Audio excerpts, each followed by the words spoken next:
We acknowledge that Tri-Cities Community Television operates on the traditional, ancestral, and unceded territory of the Kwi-Kwetlam First Nation. We thank the Kwi-Kwetlam who continue to live on these lands and care for them along with the waters and all that is above and below.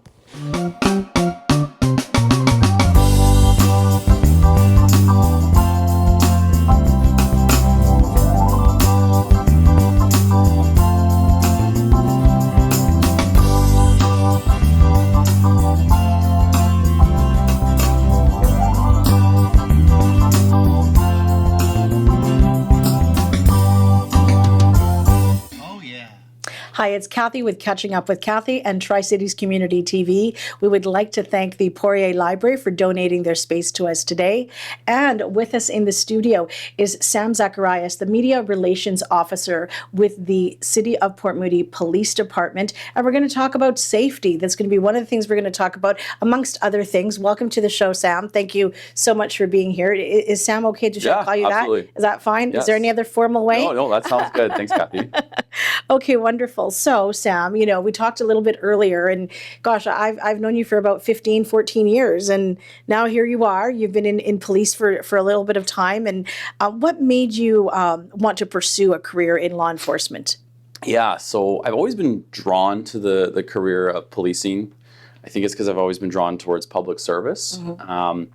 So when I was probably in my high school years, that was when I think that was solidified for me. And so I actually did the Introduction to Policing course with the Coquitlam RCMP. So I grew up in the Tri-Cities. Yes. Close between Port Moody and Coquitlam on the border there. And did the Introduction to Policing course when I was in high school. Mm-hmm. And that was for me what crystallized my interest in policing. And I knew for sure that was the path I wanted to take. Mm-hmm. From there, after high school, I went to Simon Fraser. I did their Simon Fraser University's criminology bachelor degree. Yes, and they have a very well-received, well-esteemed program mm-hmm. Nationally. So that continued to draw my focus and interest in policing. In the meantime, I was working for the City of Port Moody. So what were you doing for them? So I was working in recreation at the time. Okay. So I started in their community services and working in recreation. And so I grew that much closer to Port Moody as a place that I wanted to have a career in. And I was also volunteering with the Port Moody Police, as well as a couple other police agencies and other local nonprofits. And so I think by the time I was in my early 20s, I felt like I was ready, and I applied. And after a little bit of time, I ended up being hired with the Port Moody Police Department, which was my dream, and that was where I wanted to be. And almost 8 years later, 7.5 years later, here we are. Here we are. Wow. Now, how come it's different for you in terms of, I know someone that wanted to work for VPD, for example. Then they had to be sort of ported out in Alberta or Saskatchewan. They did a whole bunch of training there. And then it kind of depended on where they were going to be. They didn't really know. I feel like you got really, you applied, you're in, and you're in sort of the area that you want to work in, your backyard. What's the difference between that and what this other individual went through? Yeah, so with the municipal police departments, you apply to the department itself. Okay. And then we train all together at the Justice Institute of British Columbia. Okay. So that's in New Westminster. So it's nice. You can you're local. Stay at home. You don't have to ship yourself out to Saskatchewan. Yeah. And you're going to, once you're done your training, it's about 10 months. Once you're done the training, a police academy, you go back to your home agency, and that's where you'll have your career. Okay, so you were always guaranteed to be in Port Moody. Of course, yeah. Okay, fantastic. Everybody wants to know, even kids, what's a typical day for you as a police officer in Port Moody? Yeah, it's a really good question. It's hard to use the word typical with policing because it changes, right? It's atypical, it's dynamic. Yes. But I would say for us, I would say in Port Moody in particular, we are reactive. We respond to calls for service. Those can be 911 calls. They can be more mundane, lower priority calls, and everything in between. And as well, we're really fortunate in Port Moody that we are able to be proactive in our community. So on top of being reactive and responding to the calls, we also try to get ahead of things. You might see us, I think people often comment that we're out a lot of times doing roadblocks, for example. So that's proactive policing, looking to get impaired drivers off the road and send that message to the community that we're out looking for that. So that kind of proactive traffic enforcement, for instance, is something that we also participate in. So every day is different. There's some days where you will go call to call to call, and then there's other days where it's not as busy, and you have that opportunity to try to be proactive in the community. Okay, that's great. Now, just remind us again, how long have you been in the department and what roles have you held during your Yeah. tenure? So yeah, coming up on my 8th year. Eighth So I'm in year. my 8th year right now. Wow. You're just a baby when you started. Yeah, I know. I was Wow. quite You young. were I got hired very pretty young. Wow. I was very fortunate that way. And so I started out in patrol. Every police officer in our department will start off in patrol. So that's the baseline. That's responding to calls for service, general calls for service, 911 calls. And then from there, about 4 years into my career, this opportunity for the media relations officer spot opened up. And so I was a little bit hesitant at first, but I was encouraged to consider applying. And so I did apply and I was successful. And I've been in that role since. Okay. So in the media spot, it's very multi-pronged. It's not just media relations necessarily. It's a part of what I do. It involves social media for our department, so connecting with the community in the virtual space, the online world. Also, volunteer management. So I manage our volunteer programs, which is very near and dear to me because I started out as a volunteer. Yes, you did. It Yes. was full yes. circle. And then I also do a lot of our community engagement. So that's a big part. So I could be the high school classes, the Law 12 classes, for example, up at the university, Simon Fraser. I go sometimes there, which is also a full circle moment for me because I was a student there. Yes. So it's all kinds of different things. And then additional to that, I also help out in an operational capacity. So I will assist with patrol when they need assistance for kind of the higher busier days or larger files. Do you set your own day and schedule? Yeah, it's flexible, my schedule. I usually work during the week, but I will work evenings and weekends with events that happen in Port Moody. One of the things I love to do is the Friday nights. I'll work a Friday night once or twice a month, and I'll be at the community center, the rec center, interacting with the youth because there's the youth nights happening then. And so being able to be flexible and be able to work in the community kind of throughout different times and days of the week. And in your media relations position, basically when global news or CTV or, they want to talk about an incident that's going on here, you're the go-to guy. You speak on behalf of the department, correct? Correct. So I'm this department spokesperson right now. And it's definitely a big role, can be cumbersome and scary at times, but it's also a very important role to try to represent our department or an agency and get the information out to the public. And do you have when you were talking about doing your social media and talking in public and everything, do you have people that write your what you're going to say on your behalf? Because a lot of this is impromptu. I come from a debate and public speaking background. We run a school and all of that. Yes. So it's this is why I'm interested also in media Yes. relations. I like course, it. yeah. But at the same time, it's sort of like you really need to think off the top of your head, impromptu, and make sure you're not saying something that's wrong. Yeah. And that because you'll have to backtrack. You can't. You're in the spotlight, and the news will crucify you if you say something that is not at par or proper or even your own department. Like, why would you say that? Right. So do you have a comms team that helps you when you're going to be talking about these kinds of things, or not really? Well, so we're a small agency. Yes.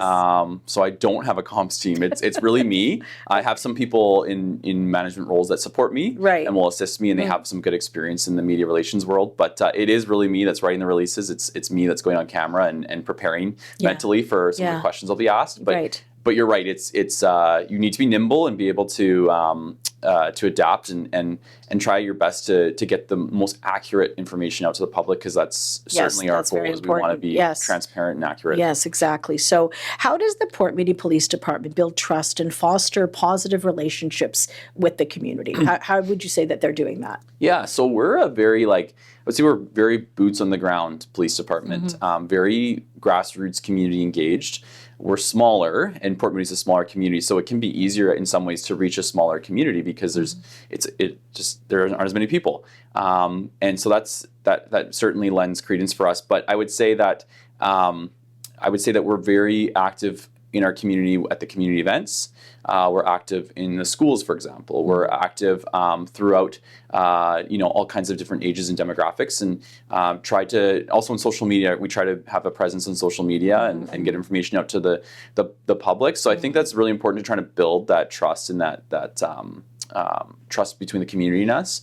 I would say our officers are overall very friendly. So if you see us out in the public, by all means, please say hi. And we appreciate the interactions with the community, the positive interactions. So I would say that's it all ties in, and we're very fortunate to have that good relationship. When you talk about, again, social media, we're talking about Facebook and Instagram and things like that. Sometimes I see posts that go out that talk about a particular incident, for example. Are you writing that? Is that you behind that? Yes. Okay, you're doing that. You're the media relations. You release that. You guys have it looked over. If like something happened on Murray Street, for example, you're that person that's writing that. So I'll do the media release, the social media, the media engagement, if necessary. So it can involve a lot of different moving parts.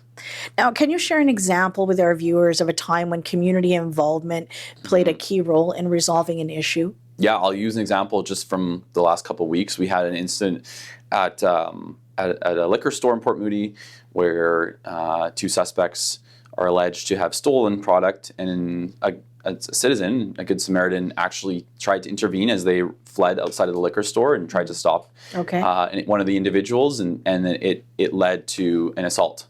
A fairly significant assault on this Good Samaritan. So we released images. So we exhausted other investigative steps in this particular file, and then we released the images to the public, and the public came through. So the public helped us solve that. We identified pretty quickly, within, I think, a day or two, we identified both the suspects from these still images, and within a day or two of that, they were both arrested. So that's a good example of how the public really does aid us, and we need the public to help us in these investigations sometimes. Well, that sounds good. That seems like it was a good outcome for all parties, With regards to some challenges that maybe you're having, what are some of the biggest challenges you face as a police officer in Port Moody? Well, I would say that Port Moody we're a small agency. I heard someone describe us as small but mighty, and I think that's a good way of describing our agency. We can get really busy really quick because we don't have as many resources. So that can be a challenge for us, but nevertheless, I'm really proud of the work that my colleagues do on a day-to-day basis. An example of that was we had a very sophisticated violent home invasion back in the spring, and this was solved by our major crime section after a lot of work that was put into that file, to the point where a suspect was identified, and that suspect still remains in custody today. That's great. Many months later, and that is going through the court process. But it was a very sophisticated home invasion in this case, and it was in relation to many, we believe, linked to other unsolved home invasions across the Lower Mainland, and our major crime section was able to make really good progress on that investigation. And so it's a good example of, even though we are small and sometimes it can be difficult from a resourcing perspective when we have those major incidents, we also are able to step up. I feel like when we hear about things that are going on in Port Moody, the guy that drove his car into the water at Rocky Point, or this home invasion, and things that were going along Murray Street. I think there was at the fitness center there, and I always seem to feel 15 years ago, like I moved to Port Moody, and you didn't hear too much. It was considered more of that sleepy town, and then there's more and more things that are happening. And I mean, for the department, I guess you guys are busy, like you say, we're busy, but I don't really want you to be busy in those areas. It's sort of sometimes it's alarming, and then that's going to sort of lead me into one of the things you talked about with schools. I want to sort of go back to that for a minute, and then I want to talk about safety in our community, and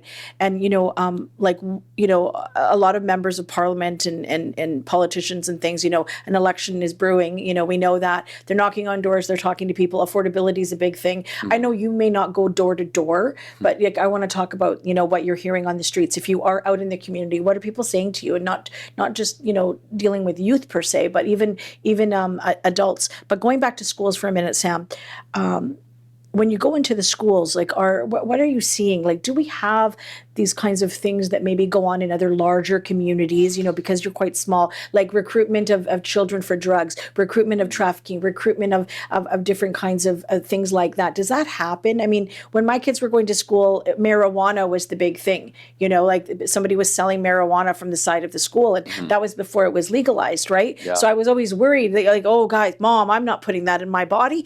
I'm like, oh, thank God. But like now it's different, it's very fatal now. And Yes. so what are you seeing? Can you give us some examples? Yeah, so I would first off preface this by saying that Port Moody is a very safe community especially when we compare ourselves to across the Lower Mainland. There's the crime severity index that's done every year, and it weighs crimes based on severity, and it looks at different jurisdictions and what their their crime severity is, and we're typically one of the lowest, if not the lowest. Okay. That said, we are not immune to some of these issues that you've touched on. Right. We have a school liaison officer, a youth liaison officer, works very closely. He works in sometimes plain clothes, sometimes he's in uniform. He works particularly targets the two high schools. He spends a lot of his times at our two high schools in Port Moody and our one middle school. So Heritage Mountain, Port Moody Secondary. Yeah, so Heritage Woods, Port Moody Secondary, and then Moody Middle. Eagle Mountain is actually not our school, even though it's on the same parking lot as Heritage Woods. That's actually Coquitlam RCMP. Got it. Okay. Because it's in Anmore. But yeah, anyways, he's very he works very closely with the admin, so the principals at the schools, the school district itself, to try to address these issues to make schools a safe space. You're right. There have been concerns brought up about some of the drug use in schools, and we're not talking marijuana. We're talking about much more serious drugs, and that can be really scary for parents to hear, but it is a reality. We're very well aware of it, and we're trying our best to get students, like he works really closely. He does do some enforcement, but his bigger thing is actually to keep kids out of the criminal justice system. So how can we divert them away from gangs, away from organized crime, and try to keep them away from that and in a better standing with us, and so he'll work closely with the school district and other resources in the community, as well as our mental health officer, to try to keep these students, these young youth, away from these types of dangerous gangs and drugs and whatnot. But yeah, it certainly is. It does exist. We've seen overdoses involving youth in the community. We've seen gang violence involving youth in the community. So it's not unheard of, and it's certainly something that we are attuned to and concerned about. What about on the social media side of things? Behind that computer, that, the bullying, the pedophilia, there's the different things that go on with that. Does your department sort of handle things of that nature too? So that's another big area of what our youth officer in particular has to works with. So there's a lot of issues online with social media. Yeah. And it's more and more sophisticated. Yes, of course. As the more time goes on here and technology improves. Yes. So it can be difficult to try to keep ahead of that, ahead of the game. But yeah, there's many files involving bullying, harassment, distribution of intimate images, a lot of times of youth, sextortions, exploitation of youth, and so that's a big thing, and a big part of it that we try to work on is the prevention side of things, having those conversations with youth in our community, the appropriate conversations to try to prevent that and curb that, but it still does exist, and it's something that we certainly do investigate, and we try to work towards solving those investigations and those things. Yeah. Great. Okay. What accomplishment are you most proud of so far in your career? That's a tough one for me to answer. There's a lot of things I'm really proud of, and I've had a really rewarding career. And like I said, I've only been on the job for 7.5 years, but I love every day when I come to work. So that's a good sign. A couple of things that I would say, the thing that probably is most near and dear to me is in my role. I work with our crime prevention volunteers, reserve constable volunteers, and a lot of them want to go into policing. So I get to mentor them. I try to mentor them and help direct them in towards a path in policing. There's one volunteer I can think of. In short, I met him when I did a Law 12 presentation in his school quite a few years ago, and I've seen him grow up. He kind of followed my footsteps. He started working for the city of Port Moody, and then he volunteered with us. And then he got hired with as a community safety officer, special constable for a police agency, and now he's I believe he's going to get hired very soon here with another police agency full time. So it's been really cool to see him develop and grow rewarding, up. And it's I kind of see a little bit of myself in him, and I love being able to provide that mentorship and see the people develop and progress. How do you handle high stress situations and difficult encounters? Yeah, so someone said it best that we as the police, when we're responding to calls, we often see people at their worst. We're not going there on their best day. So they're often not very happy to see us, right? And for a variety of reasons, and I can appreciate and understand that. So we do encounter stressful situations on the front line as police officers. And I think, first of all, one of the most important things to stress is that we have a lot of training. And our training doesn't just involve the tools in our tool belt, right? That's a part of our training, but we have a lot of training with our communication skills, our de-escalation skills. Right. There's a huge emphasis. And when we talk about the National Use of Force Framework, the first thing is presence and communication. Those are two things. So we deal with a lot of high stress, high risk situations, but we need to revert to our training. That's the most important thing. And we keep up to date on training. And training sometimes can develop and evolve.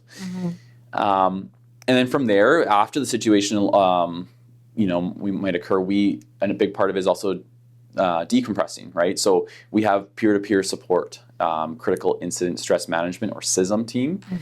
So we work closely with, or CISM rather, will work closely with members who have been involved in critical incidents.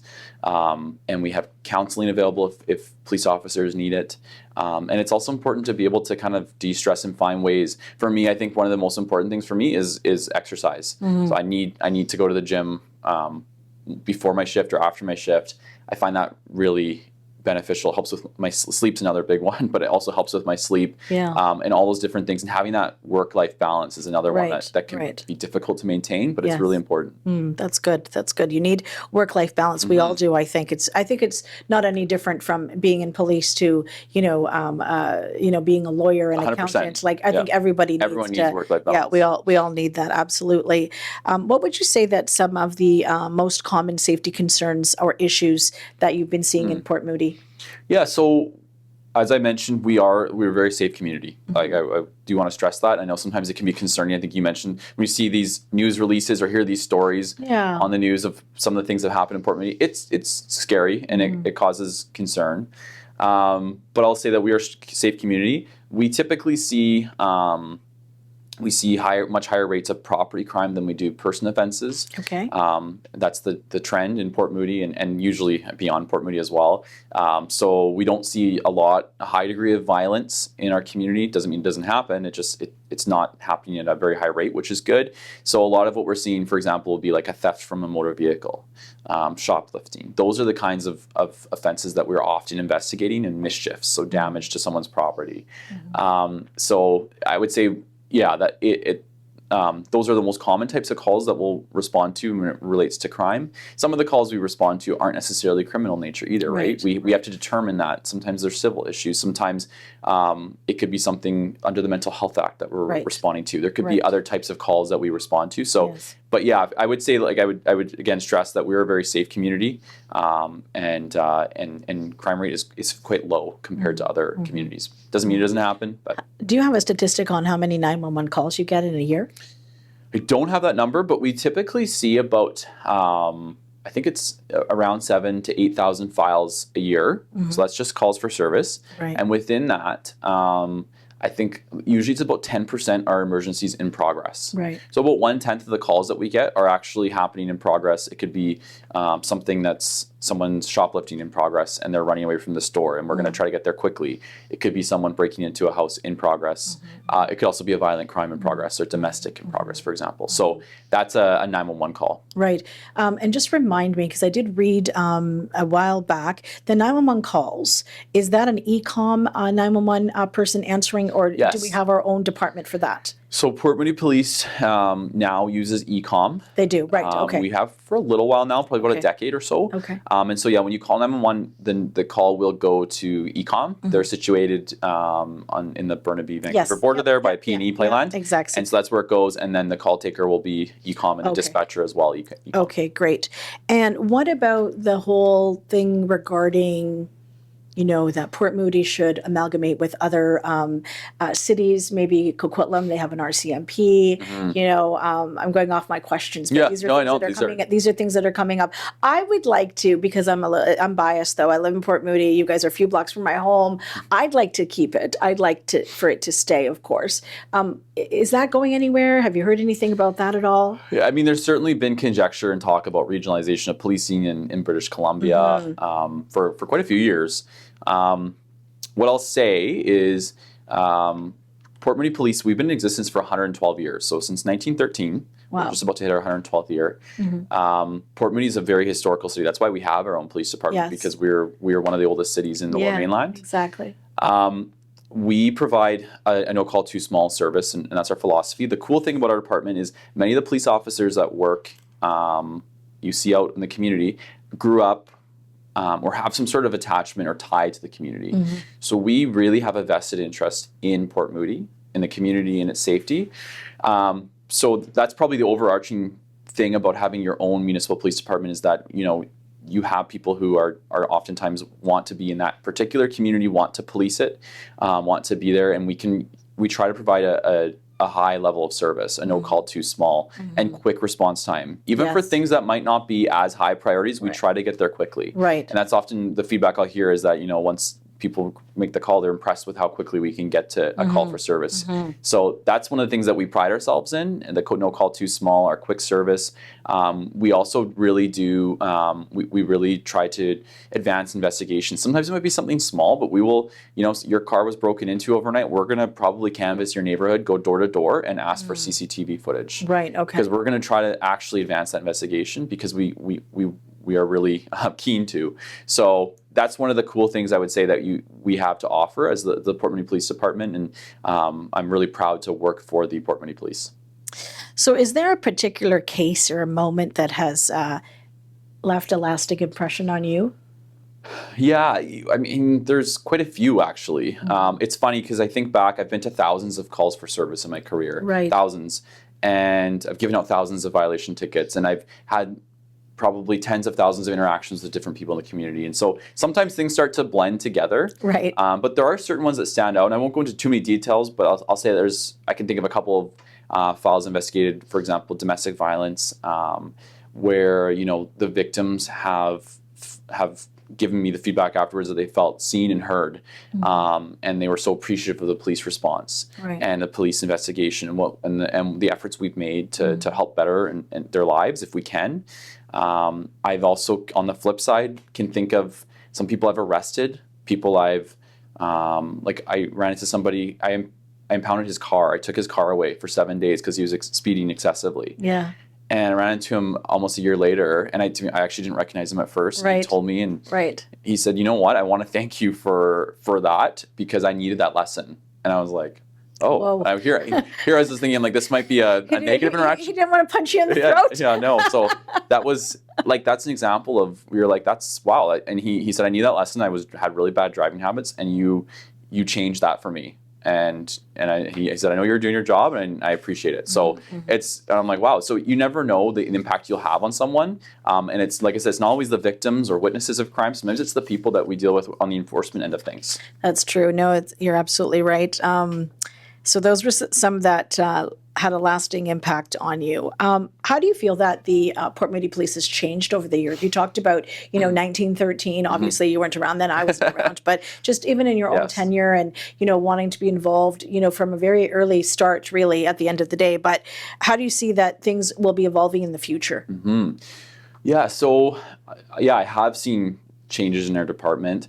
We're seeing a lot of recruit hires, so there's been a lot of retirements. There also has been some movement with some of the police agencies. I know like Surrey Police Service has come to fruition now. So there's been lots of movement across the Lower Mainland, but we're seeing the department evolve. The department's becoming a bit younger, a bit more youthful, I would say, with some of the people we've been hiring and a lot of recruit officers. Historically, we often hired experienced officers, so from other police agencies moving over to ours, but we've been more so hiring recruits now. So they're starting like fresh, new. Like me, I started as a recruit and hiring. So that's kind of neat to see. Our department, it's I would say to some degree it's growing. One thing I can give you an example of is we resurrected the Reserve Constable program in the last year. So these are unpaid sworn peace officers that assist us. Their uniforms look a little bit different than ours, but they look similar. They don't carry firearms, but they carry some of the tools on the belt that we carry, and they assist us. So that's a good example of how we are expanding, and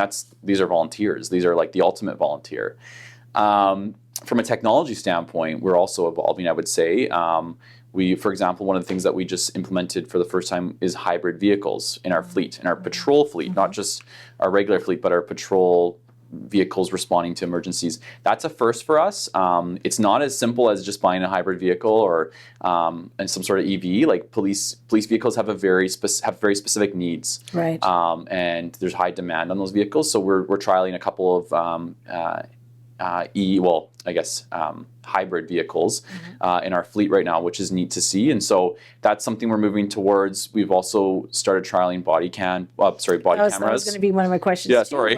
No, that's totally fine. I'm glad you brought that up regarding technology. Yeah, body cams and things like that. Is that coming? Yeah, so we've started trialing it. There was some budgetary constraints, so I think it's been put off another year. But with that said, I think the plan is to implement that, and we've started with some of the technology to trial it. So just so that we were ready once the opportunity does present itself. So we're looking at improving our technology in a variety of different ways, and trying to keep up with the demands of this profession in policing, because it is definitely changing. How many officers are there in your unit? So in our police department, we have about 50 police officers. Okay. And then I work in our community services section, and it's myself, our mental health officer, our youth officer. We have our victim services unit as part of us, and then we also have a sergeant in charge of the unit. So besides that, we said that Port Moody is very safe. We've said that throughout the whole interview. What message would you like to share with the Port Moody community? Yeah, I would really reiterate that we do care. I'll speak for all the police officers. We care about the community. We care about, we have a vested interest in seeing our community safe. And we certainly have the goal of public safety in mind. And I believe our community does as well. That's the reason why people ask, like, why are crime rates low in Port Moody? And I would say it's not the police, just the police. We have a job to play, but actually it's a lot of times it's the community. We have a community that cares, that calls us when they need us. And so we have a good pulse on what's happening in the community because of that. And we certainly try our level best to keep Port Moody a safe community. And just lastly, what about yourself? 7 years, just sort of a little scratch in the police sort of hole. Yeah. What does the future hold for you? I don't know. That's a question I've been asking myself too. And you're right. This is a small portion of my career, probably a 30-some-odd year career. Yeah, exactly. Hopefully. Do you see yourself in law enforcement for the rest of your life until you retire? Yeah, this is my dream. Every day I come to work, I love what I'm doing. That's when people say it's not a job. It's not a job. It's not. That's amazing. Not everyone can say that, Sam. Yeah. So I'm fortunate, and I'm really fortunate to say that. And I would say I don't know what the future holds, but I know it will be. It'll be here in Port Moody, and I'm excited about that. Well, that's fantastic. Today we've been listening to Officer Sam Zacharias, Media Relations Officer with the City of Port Moody Police. You heard it here. Our streets are safe. There is no job too small. And who knows, maybe he will be Chief Sam Zacharias one day. Don't know about that. Thanks so much for listening. And thanks so much for watching. It's Cathy Cena with Catching Up with Cathy.